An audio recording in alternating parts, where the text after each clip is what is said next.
ಹಂಗೆ ಘೋಷಿಸಿತು ಆರೋಗ್ಯ ಮಾನವ ಹಕ್ಕೆಂದು ಅಂತ. ಅದು ಏನು ಹೇಳುತ್ತೆ ಅನ್ನೋದನ್ನ ಇದೀಗ ನಾಟಕದಲ್ಲಿ ನೋಡೋಣ.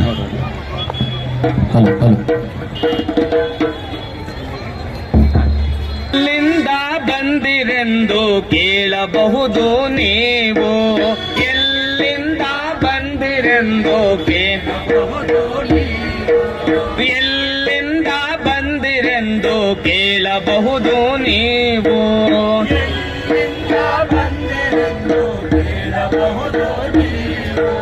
ಜನರ ನಡುವಿನಿಂದ ಎಂದು ಹೇಳುತ್ತೇವೆ ನಾವು, ಜನರ ನಡುವಿನಿಂದ ಎಂದು ಹೇಳುತ್ತೇವೆ ನಾವು, ಜನರ ನಡುವಿನಿಂದ ಎಂದು ಹೇಳುತ್ತೇವೆ ನಾವು,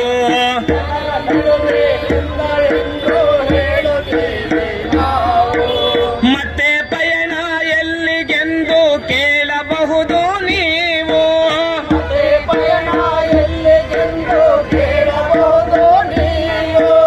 ಮತ್ತೆ ಜನರ ಕಡೆಗೆ ಎಂದು ಹೇಳುತ್ತೇವೆ ನಾವು,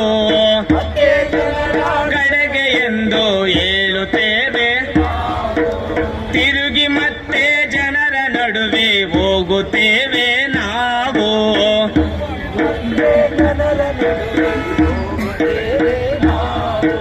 ಹೋಗುತ್ತೇವೆ ನಾವು, ಹೋಗುತ್ತೇವೆ ನಾವು, ಹೋಗುತ್ತೇವೆ ನಾವು. ಆ ಆ ಆ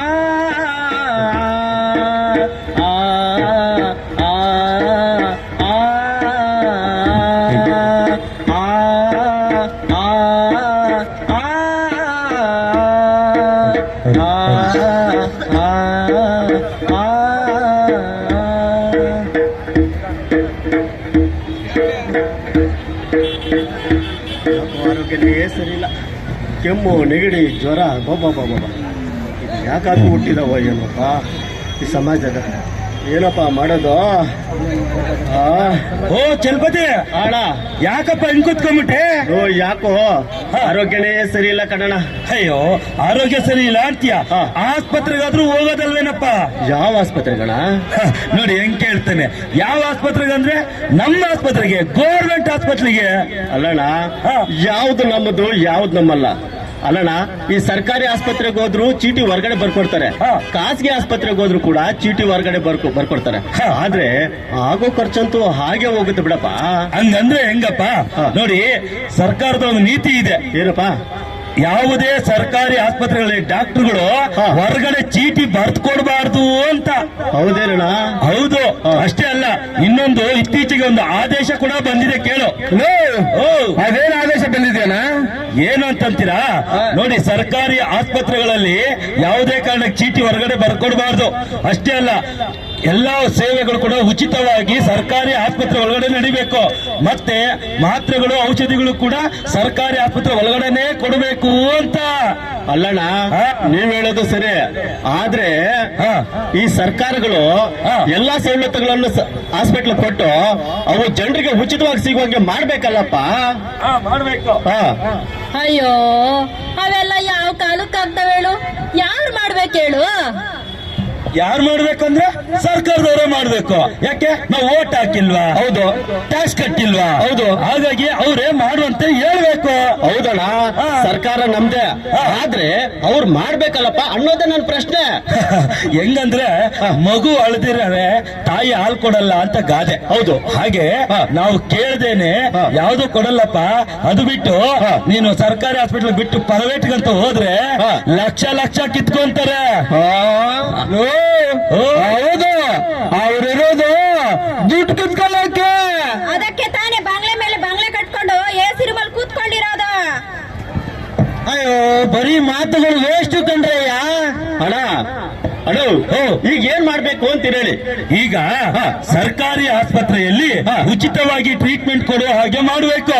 ಅದೇ ಇವತ್ತಿನ ಪ್ರಸ್ತುತ ನಮ್ ಮಾಡ್ಬೇಕಾದ ಕೆಲಸ. ಅದು ಬಿಟ್ಟು ಬೇರೆ ಕಡೆ ಹೋಗ್ತೀನಂದ್ರೆ ಆಗ್ತದಾ? ಆಗಲ್ಲಣ್ಣ.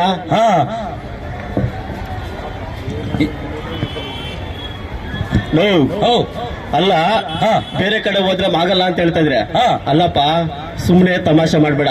ಸರ್ಕಾರಿ ಆಸ್ಪತ್ರೆಗಳಲ್ಲಿ ವ್ಯವಸ್ಥೆಗಳಲ್ಲೆಲ್ಲ ತುಂಬಾ ತಮಾಷೆ ಮಾಡ್ಬೇಡ, ಸುಮ್ನಿರು. ವ್ಯವಸ್ಥೆ ಇಲ್ಲ ಅಂದ್ರೆ ಆಗ್ತದ? ನೋಡಪ್ಪ, ಯಾಕೆ ಕೊಡಕ್ಕಾಗಲ್ಲ ಅಂತ ಕೇಳ್ಬೋದು ನೀವು. ಹೌದು. ನಾವೆಲ್ಲರೂ ಕೂಡ ಸೇರ್ಕೊಂಡು ಕೊಡಕ್ಕಾಗತ್ತೆ. ಯಾಕಂದ್ರೆ ಪಕ್ಕದ ರಾಜ್ಯ ತಮಿಳುನಾಡಲ್ಲಿ 30 ವರ್ಷಗಳಿಂದ ಉಚಿತವಾದಂತಹ ಔಷಧಿಗಳನ್ನ ಕೊಡ್ತಾ ಇದ್ದಾರೆ. 30 ವರ್ಷಗಳಿಂದ. ಇದು ಪ್ರಪಂಚದಲ್ಲೇ ದೊಡ್ಡ ವಿಚಾರ, ಗೊತ್ತಾ ನಿಂಗೆ? ಹೌದಣ್ಣ.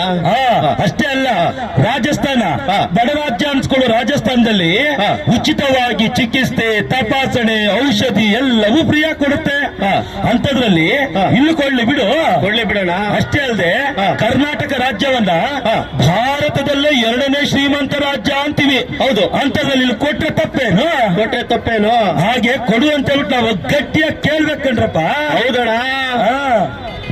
ಅಯ್ಯೋ ಅಣ್ಣ, ನಾವೇನೋ ಗಟ್ಟಿಯಾಗೆ ಕೇಳ್ತೀವಿ ಅನ್ಕೋ, ಆದ್ರೆ ಅವೆಲ್ಲ ಉಚಿತವಾಗಿ ಸಿಗ್ತವೆ ಅನ್ಕೋ.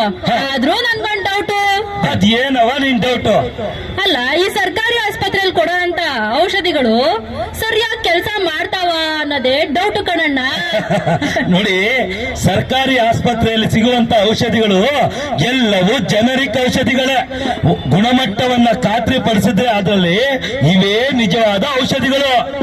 ಅಣ್ಣ, ನೀನೇನೋ ಸರಿಯಾದ ಔಷಧಿ ಅಂತ ಹೇಳ್ತೀಯ, ಆದ್ರೆ ಪಾಪ ಮೊನ್ನೆ ಬಳ್ಳಾರಿನಲ್ಲಿ ಇದೇ ಸರ್ಕಾರಿ ಆಸ್ಪತ್ರೆಯಲ್ಲಿ ಸಿಗೋಂತ ಔಷಧಿ ಮಾತ್ರೆಗಳನ್ನ ತಗೊಂಡು ಬಾಣಂತಿ ಹೆಂಗ್ಸು ಅನ್ಯಾಯವಾಗಿ ಸತ್ತೋದ್ಲಲ್ಲಣ್ಣ. ಇದಕ್ಕೇನ್ ಹೇಳ್ತೀಯಣ್ಣ? ಕರೆಕ್ಟ್, ನೀನ್ ಹೇಳೋದು ನಿಜಾನೇ. ಇದರಲ್ಲಿ ನನಗೂ ಬೇಸರ ಇದೆ.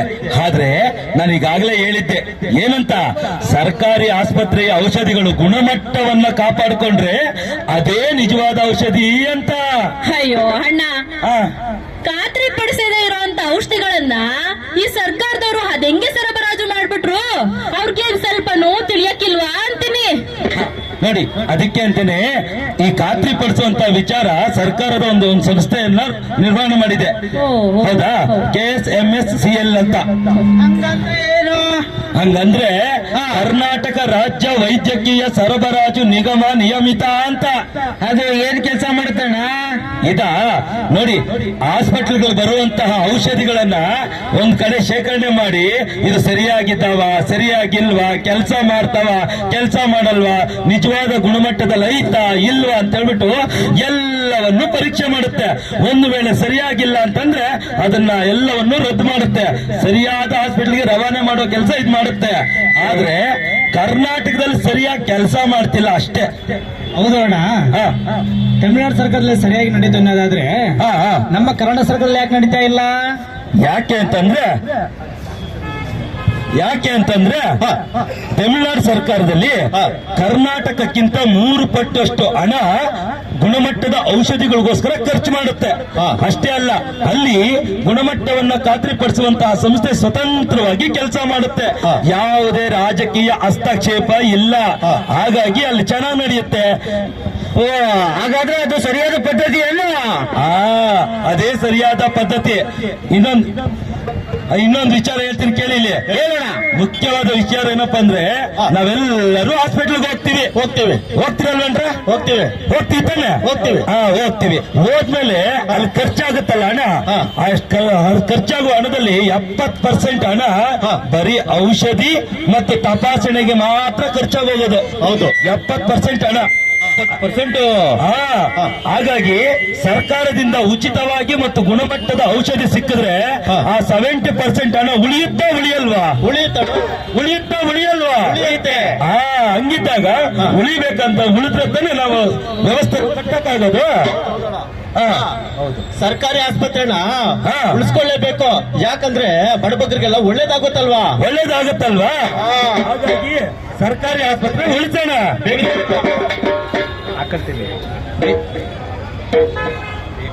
ಬೇಕು ಸರ್ಕಾರಿ ಆಸ್ಪತ್ರೆ ಬೇಕು, ಉಳಿಯಬೇಕು ಸರ್ಕಾರಿ ಆಸ್ಪತ್ರೆ ಉಳಿಯಬೇಕು. ಬೇಕು ಸರ್ಕಾರಿ ಆಸ್ಪತ್ರೆ ಬೇಕು, ಉಳಿಯಬೇಕು ಸರ್ಕಾರಿ ಆಸ್ಪತ್ರೆ ಬೇಕು ಸರ್ಕಾರಿ ಆಸ್ಪತ್ರೆ ಬೇಕು, ಉಳಿಯಬೇಕು ಸರ್ಕಾರಿ ಆಸ್ಪತ್ರೆ ಉಳಿಯಬೇಕು.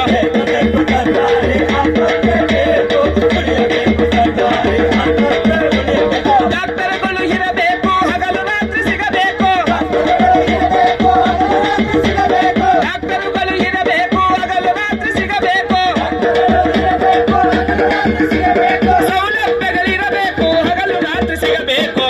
ಬೇಕು ಸರ್ಕಾರಿ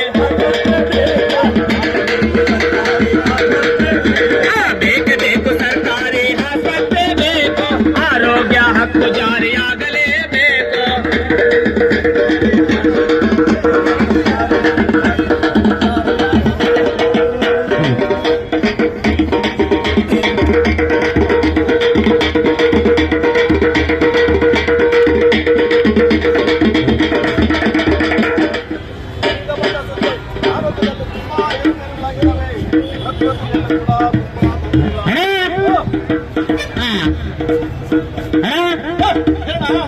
ಏನಣ್ಣ ಊಟ ಪೇಪರ್ ಬರ್ತಿದ್ಯಾ?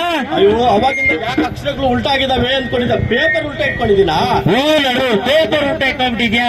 ಏನಣ್ಣ ಸಮಾಚಾರ ಇಟ್ಕೊಂಡು ಬಂದಿದ್ದೀವಿ ಏನಣ್ಣ ಇಂಟರ್ನ್ಶಿಪ್ ಪೇಪರ್ ಓದ್ತಿದ್ಯಾ? ಏನು ಇವತ್ತಿನ ಹೊಸ ಸುದ್ದಿ? ಹೊಸ ಸುದ್ದಿನ ಏನಾಯ್ತಪ್ಪ ಅದೇ ರಾಗ ಅದೇ ಹಾಡು. ಆಮೇಲೆ ಏನಿದೆ? ಅಯ್ಯೋ ಇನ್ನೇನಿರುತ್ತೆ, ಓದ್ತೀನಿ ಕೇಳು. ಹೇಳಿ. ತುಮಕೂರು ಜಿಲ್ಲಾ ಆಸ್ಪತ್ರೆ ಮುಂದೆ ಧರಣಿ, ಉಚಿತವಾಗಿ ಚಿಕಿತ್ಸೆ ಸಿಗಬೇಕೆಂದು. ಓಹೋ ಮತ್ತೇನಿದೆ? ಮತ್ತೇನಪ್ಪ ಅಂದ್ರೆ ಬೆಂಗಳೂರಿನಲ್ಲಿ ಜನ ಹೋರಾಟ ಮಾಡ್ತಿದ್ದಾರೆ ಆರೋಗ್ಯದ ಹಕ್ಕು ಜಾರಿ ಆಗ್ಬೇಕು ಅಂತ. ಅದೇ ಕಣಪ್ಪ, ನಮ್ಮ ಜನರು ಇದನ್ನ ಬಹಳ ವರ್ಷಗಳಿಂದ ಕೇಳ್ತಾವ್ರೆ. ಯಾವಾಗ್ಲೂ ಇದ್ರ ಬಗ್ಗೆ ಕೇಳ್ಕೊಂಡೇ ಇದ್ರೆ ಆಗುತ್ತಾ? ಸರ್ಕಾರಗಳು ಯಾವ್ದೊಂದು ಶಾಶ್ವತ ವ್ಯವಸ್ಥೆ ಮಾಡ್ಬೇಕಲ್ವಾ? ಏನ್ ಮಾಡಿದ್ರೆ ಚೆನ್ನಾಗುತ್ತಣ್ಣ? ಹತ್ರ ಮಾಡ್ಬೇಕಂತಲೇ ತಾನೆ ನಾವೆಲ್ಲರೂ ಇವತ್ತು ಸೇರ್ಕೊಂಡು ಕೇಳ್ತಾ ಇರೋದು. ಹೌದಣ್ಣ ಅಣ್ಣ ಈಗ ಏನ್ ಮಾಡಿದ್ರೆ ಸರಿ ಹೋಗುತ್ತಣ್ಣ? ಅದಕ್ಕೆ ಸರ್ಕಾರದ ಕಡೆಯಿಂದ ಆರೋಗ್ಯದ ಹಕ್ಕು ಜಾರಿ ಆದ್ರೆ ಇದೆಲ್ಲ ಸಮಸ್ಯೆಯೂ ಬಗೆಹರಿಯುತ್ತೆ ನೋಡು. ಆರೋಗ್ಯದ ಹಕ್ಕು ಕಾಯ್ದೆ ಜಾರಿ ಆದ್ರೆ ಇವೆಲ್ಲವೂ ಸರಿ ಹೋಗುತ್ತೆ. ಅಲ್ಲಣ್ಣ ಇದು ಮಾಡ್ಬೇಕಂತ ಏನಾದ್ರು ರೂಲ್ಸ್ ಇದೆಯಾ? ಮಾಡ್ತಿದ್ರೆ ಏನೋ ಪಾಪ ನಮ್ ಸರ್ಕಾರಕ್ಕೆ ಗೊತ್ತೇ ಇಲ್ಲ. ಇದು ಗೊತ್ತೇ ಇಲ್ಲ ಅಲ್ಲ, ರೂಲ್ಸ್ ಬಗ್ಗೆ ಕೇಳ್ದಲ್ಲ. ಸಂವಿಧಾನ ಏನ್ ಹೇಳುತ್ತೆ ಅಂತ ಒಂದು ಹಾಡು ಹೇಳುತ್ತೆ, ಕೇಳಿಸ್ಕ. ಹೇಳೋಣ. ಸಂವಿಧಾನ ಅನುಚ್ಛೇದ 21 ಹೇಳಿದೆ, ಭಾರತೀಯರೆಲ್ಲರಿಗೂ ಜೀವಿಸುವ ಹಕ್ಕಿದೆ. ಆರೋಗ್ಯ ಸೇವೆಗಳು ಉಚಿತ ಸಿಗಬೇಕಿದೆ. ಸರ್ಕಾರಿ ಆಸ್ಪತ್ರೆ ಇಲ್ಲಿ ಉಳಿಯಬೇಕಿದೆ. ಮಾನವ ಹಕ್ಕುಗಳಲ್ಲಿ ಆರೋಗ್ಯವು ಹಕ್ಕಾಗಿದೆ. ಆರೋಗ್ಯ ಹಕ್ಕೆಂದು ಹಲ್ಮಾಟ ಘೋಷಿಸಿದೆ. ಭಾರತ ಸರ್ಕಾರ ಅಂದೇ ಸಹಿ ಹಾಕಿದೆ. ಕರ್ನಾಟಕ ಸರ್ಕಾರ ಜಾರಿ ಮಾಡಬೇಕಿದೆ. ಜಾರಿ ಮಾಡಬೇಕಿದೆ.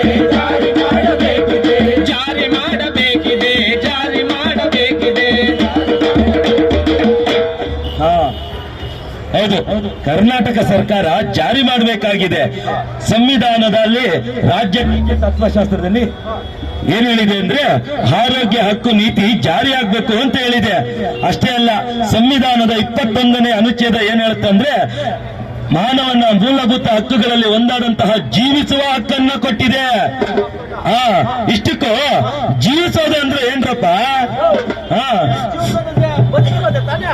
ಅಲ್ಲ ನನಗೆ ಗೊತ್ತ, ಚೆನ್ನಾಗ್ ಗೊತ್ತ. ಏನಣ್ಣ? ತಿನ್ನೋದು ಎಲ್ಲ ತಿನ್ನೋದು.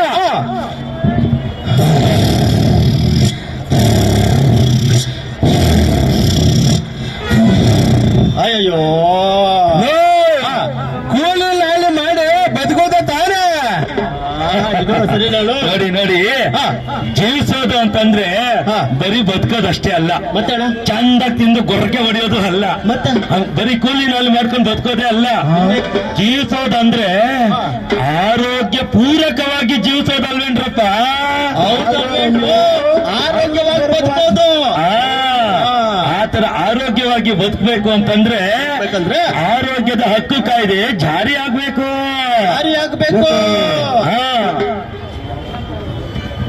ಅಯ್ಯೋ ಯಾವಕ್ ಬಂದ್ರೆ ಏನಣ್ಣ, ಈಗಾಗಲೇ ಆರೋಗ್ಯ ಇಲಾಖೆಯಲ್ಲಿ ನಮ್ ಸರ್ಕಾರ ಹಲವಾರು ಯೋಜನೆಗಳನ್ನ ಜಾರಿಗೆ ತಂದಿದೆ. ಆದ್ರೂ ಅಂತದ್ದೇನು ಬದಲಾವಣೆ ಆಗಿಲ್ಲಪ್ಪ. ಇದ್ಯಾವುದೋ ಹಕ್ಕು ಅಂತ ಬೇರೆ ಹೇಳ್ತಾ ಇದ್ಯಾ? ಅದು ಬಂದ್ಬಿಟ್ರೆ ಅದಿನ್ನೆಂತ ಬದಲಾವಣೆ ಆಗ್ಬಿಡುತ್ತಪ್ಪ. ನಾನಂತೂ ಕಾಣೆ ನೋಡಿ, ಅದಕ್ಕೆ ನಾವು ಮೊದಲು ತಿಳ್ಕೋಬೇಕು ಹಕ್ಕು ಅಂದ್ರೆ ಏನು, ಯೋಜನೆ ಅಂದ್ರೆ ಏನು ತಿಳ್ಕೋಬೇಕು. ಯೋಜನೆ ಅಂದ್ರೆ ಗೊತ್ತೇನವ ನಿಂಗೆ? ಏನ್ ಹೇಳೋಣ, ಅದೇನು ವಸ್ತು ಏನೋ ಹೇಳ್ತೀಯ? ಯೋಜನೆ ಅಂತಂದ್ರೆ ಕೊಟ್ರೆ ಕೊಡ್ಬೋದು, ಕೊಡ್ದಿದ್ರು ಹೋಗ್ಬೋದು. ಆದ್ರೆ ಹಕ್ಕು ಹಂಗಲ್ಲ. ಒಮ್ಮೆ ಹಕ್ಕು ಅಂತ ಬಂದ್ರೆ ನಾವಿರೋ ತನಕ ಕೊಡ್ಲೇಬೇಕು. ನಮ್ಮ ಅಧಿಕಾರದಿಂದ ನಾವು ಕೇಳಿ ಪಡ್ಕೋಬಹುದು. ನಮಗೂ ಕೇಳೋ ಅಧಿಕಾರ ಇರುತ್ತೆ, ಹಕ್ಕಿದ್ರೆ ಮಾತ್ರ. ಅಯ್ಯೋ ಬಿಡಣ್ಣ, ಯಾವ ಹಕ್ಕಿದ್ರೆ ಏನು? ಸರ್ಕಾರ ಹೋಗಿ ಮತ್ತೆ ಸರ್ಕಾರ ಬಂದ್ರೆ ಯಾವ ಹಕ್ಕನ್ನು ಬೇಕಾದ್ರೂ ತೆಗೆದು ಬಿಡ್ತಾರೆ. ಇಲ್ಲ, ಹಂಗಿಲ್ಲ ಕಣವ. ಸರ್ಕಾರಗಳು ಬರ್ತಾ ಇರ್ತವೆ, ಹೋಗ್ತಾ ಇರ್ತವೆ. ಆದ್ರೆ ಹಕ್ಕು ಹಂಗಲ್ಲ. ಒಂದು ಸಲ ಹಕ್ಕು ಬಂದ್ರೆ ಜೀವನ ಪೂರ್ತಿ ಶಾಶ್ವತವಾಗಿರುತ್ತೆ. ನಾವಿಲ್ಲ ಅಂದ್ರೆ ನಮ್ಮ ಮಕ್ಕಳಿಗೂ ಇರುತ್ತೆ, ಅವ್ರ ಮಕ್ಕಳಿಗೂ ಇರುತ್ತೆ. ಹಾಗಾಗಿ ಆರೋಗ್ಯದ ಹಕ್ಕು ನಮ್ಗೆಲ್ಲರಿಗೂ ಕೂಡ ದಕ್ಕಲೇಬೇಕು. ಅಲ್ಲಣ್ಣ, ಆರೋಗ್ಯದ ಹಕ್ಕು ಬಂದ್ರೆ ಏನ್ ಬದಲಾವಣೆ ಆಗ್ಬಿಡುತ್ತೆ? ಉಪಯೋಗಗಳೆಲ್ಲ ಏನು? ನೋಡಿ, ಆರೋಗ್ಯದ ಹಕ್ಕು ಬಂದ್ರೆ ಉಚಿತವಾದ ಆರೋಗ್ಯ ಸೇವೆಗಳು ಸಿಗುತ್ತೆ. ಅಷ್ಟೇ ಅಲ್ಲ, ನಮ್ಗೆ ರೋಗಗಳು ಬರದಂತೆ ಮುನ್ನೆಚ್ಚರಿಕೆಯಾದಂತಹ ಕ್ರಮಗಳನ್ನು ಕೈಗೊಳ್ಳಲಾಗುತ್ತೆ. ಆರೋಗ್ಯದ ಹಕ್ಕು ಬಂದ್ರೆ ಅಷ್ಟೇ ಅಲ್ಲ, ಸಾಂತ್ವನ ಮತ್ತು ಪುನರ್ವಸತಿ ಕೇಂದ್ರಗಳು ನಿರ್ಮಾಣ ಆಗುತ್ತೆ. ಇವೆಲ್ಲವೂ ಕೂಡ ಎಲ್ಲಾ ಜನರಿಗೂ ಯಾವುದೇ ತಾರತಮ್ಯ ಇಲ್ಲದೆ ಸರ್ವರಿಗೂ ಉಚಿತವಾಗಿ ಸಿಗುವಂತೆ ಆಗುತ್ತೆ. ಅದಕ್ಕೆ ಆರೋಗ್ಯದ ಹಕ್ಕು ಬೇಕೇ ಬೇಕು. ಅದು ಬಿಟ್ಟು ನೀನು ಸರ್ಕಾರ ಬಿಟ್ಟು ಖಾಸಗಿಗೆ ಹೋದ್ರೆ ಏನಾಗುತ್ತೆ ಗೊತ್ತಾ? ನೋಡು, ನಿನಗೆ ಒಂದು ಹಾಸ್ಪಿಟಲ್ ಹೋಗ್ತೀನಿ, ಚೆಕಪ್ ಮಾಡಿಸ್ಕೊಂತೀನಿ, ಕಾಯಿಲೆ ವಾಸಿ ಆಗಲ್ಲ, ಲಕ್ಷ ಖರ್ಚಾಗೋಯ್ತು. ಆಮೇಲೆ ನಿನ್ನ ಆಚೆಗೂ ಹಾಕ್ಬಿಡ್ತಾರಪ್ಪ. ಏನ್ ಮಾಡ್ತೀಯಪ್ಪ ಅವಾಗ? ಏನ್ ಮಾಡಕ್ಕಾಗುತ್ತಣ್ಣ? ನಮ್ಮ ಮನೆ ಬರಹ ಇಷ್ಟೇ ಅಂತ ಅಂದ್ಬಿಟ್ಟು ಸುಮ್ನೆ ಇರ್ಬೇಕಾಗುತ್ತೆ. ಅನ್ನಕ್ಕಾಗುತ್ತಾ? ಹಂಗೆ ಆಗತ್ತಾ? ಆಗ್ಬೇಕಲ್ಲ. ಹಂಗೆ ಆಗ್ತೈತೆ ಅಂತೀರಿ ತಾತ. ಹೌದಾ? ಹಂಗೆ ಆಯ್ತಂತ. ಆದ್ರೆ ಆರೋಗ್ಯದ ಹಕ್ಕು ಬಂದ್ರೆ ನೀನು ಪ್ರಶ್ನೆ ಮಾಡ್ಬೋದು, ಕಂಪ್ಲೇಂಟ್ ಕೊಡ್ಬೋದು, ಕೋರ್ಟ್ಗೂ ಹೋಗ್ಬೋದು, ನ್ಯಾಯವನ್ನ ಪಡ್ಕೋಬಹುದು. ಹಾಗಾಗಿ ಅದು ಬಿಟ್ಟು ಸರ್ಕಾರಿ ಹಾಸ್ಪಿಟಲ್ ಬಿಟ್ಟು ಹಕ್ಕನ್ನು ಬಿಟ್ಬಿಟ್ರೆ ಎಲ್ಲ ಖಾಸಗಿಯವ್ರದೇ ದರ್ಬಾರ್ ಆಗೋಗುತ್ತೆ. ಖಾಸಗಿಯವ್ರು ಹೇಳ್ದಂಗೆ ನಾವು ಕುಣಿಬೇಕಾಗತ್ತೆ, ಕಂಪನಿಗಳ ಕೈ ಬೊಂಬೆಗಳಾಗಿ ಆಡಬೇಕಾಗತ್ತೆ. ಅದಕ್ಕೆ ನಮ್ಮ ಆಸ್ಪತ್ರೆಗಳನ್ನ ಕಂಪನಿಗಳ ಕೈಗೆ ಕೊಡೋದಿಲ್ಲ ಅಂತ ಹೇಳ್ಬೇಕು. ಕೊಡೋದಿಲ್ಲ ಅಲ್ಲಣ್ಣ. ಹಾಗಾದ್ರೆ ನಮ್ಮ ಸರ್ಕಾರಿ ಆಸ್ಪತ್ರೆಗಳನ್ನ ಕಂಪನಿಗಳಿಗೆ ಕೊಡೋದೇ ಇಲ್ಲ, ಇನ್ಮೇಲೆ ಕೊಡೋದೇ ಇಲ್ಲ. ಅಷ್ಟೇ ಅಲ್ಲ, ಹೊಸ ಬದಲಾವಣೆಯನ್ನ ತಗೊಂಡ್ಬರ್ಬೇಕು ನಾವು. ಬದಲಾವಣೆ ತರೋಣ ಆರೋಗ್ಯ ಕೇಂದ್ರದಲ್ಲಿ, ಬದಲಾವಣೆ ತರೋಣ ಆರೋಗ್ಯ ಕೇಂದ್ರದಲ್ಲಿ, ಬದಲಾವಣೆ ತರೋಣ ಆರೋಗ್ಯ ಕೇಂದ್ರದಲ್ಲಿ, ಬದಲಾವಣೆ ತರೋಣ. ಸೂಜಿದ್ರೆ ದವ ಇಲ್ಲ, ದವ ಇದ್ರೆ ಸೂಜಿ ಇಲ್ಲ. ಸೂಜಿ ದವ ಇದ್ರೆ ಅದು ಸುಚೋ ಡಾಕ್ಟ್ರು ಇಲ್ಲ. ಹಾಲಿದ್ರೆ ಬ್ರೆಡ್ ಇಲ್ಲ, ಬ್ರೆಡ್ ಇದ್ರೆ ಹಾಲು ಇಲ್ಲ. ಅರೆ ಬ್ರೆಡ್ ಹಾಲು ಇದ್ರೆ ಅದು ಕೊಡೋ ನರ್ಸು ಇಲ್ಲ.